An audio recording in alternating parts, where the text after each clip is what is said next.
আমি পটল দিয়ে রুই মাছ তেল ঝাল আমি রান্না করব। তারপরে আমার ভিডিওটা দেখুন যে কিভাবে রুই মাছ দিয়ে পটল ঝাল রান্না করে। তারপরে আমার ফুল ভিডিওটা দেখতে পারলে বুঝতে পারবেন যে আমি কিভাবে রান্না করি। বিসমিল্লাহির রহমানির রহিম। সীমাস কিচেনপুর। আমি আজকে আপনাদের কাছে রেসিপি এই পটল দিয়ে আমি আজকে রুই মাছ দিয়ে একটা তেল ঝাল আমি রান্না করে নেব। তো পটলটা এইভাবে আমি গোল গোল করে কেটে নিয়ে আসি।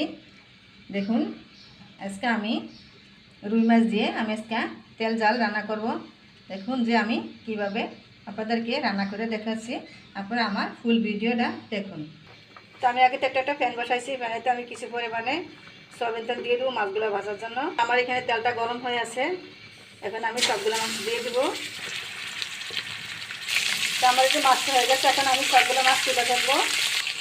তো আমি ওই তেলেতে আমি আলুগুলো ভেজে নিব।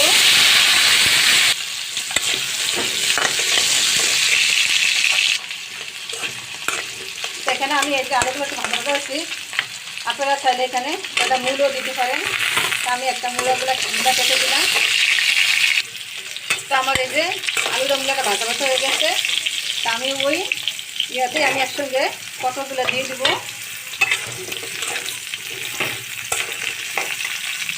তো আমার এই যে পটলটা একটু ভাজা ভাজা হয়েছে, এখন আমি দিয়ে দেবো 1 চামচ দেবো আমি হলুদ গুঁড়া, 1 চামচ দেবো আমি মরিচের গুঁড়া। কারণ আজকে এই তরকারিটা আমি কোনো রকমের মশলা ইউজ করবো না। দিব স্বাদ মতন দিব লবণ, দিব কয়েক ফালি কাঁচামরিচ কুচা। তো এখানে আমি প্রায় আরও 10 মিনিট মতন বসাইছি। এখন আমি গরম পানি দিয়ে দিব।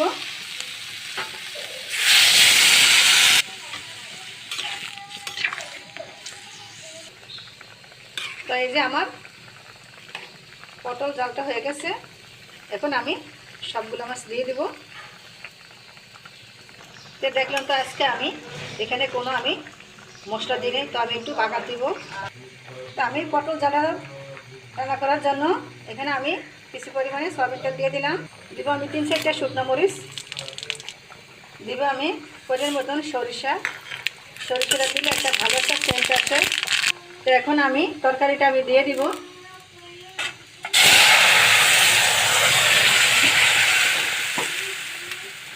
তো দেখলাম তো আমার এই যে পটল ঝাল তরকারিটা, এখন আমি উপর দিয়ে কিছু ধনিয়া পাতা কুচা দিয়ে দিব।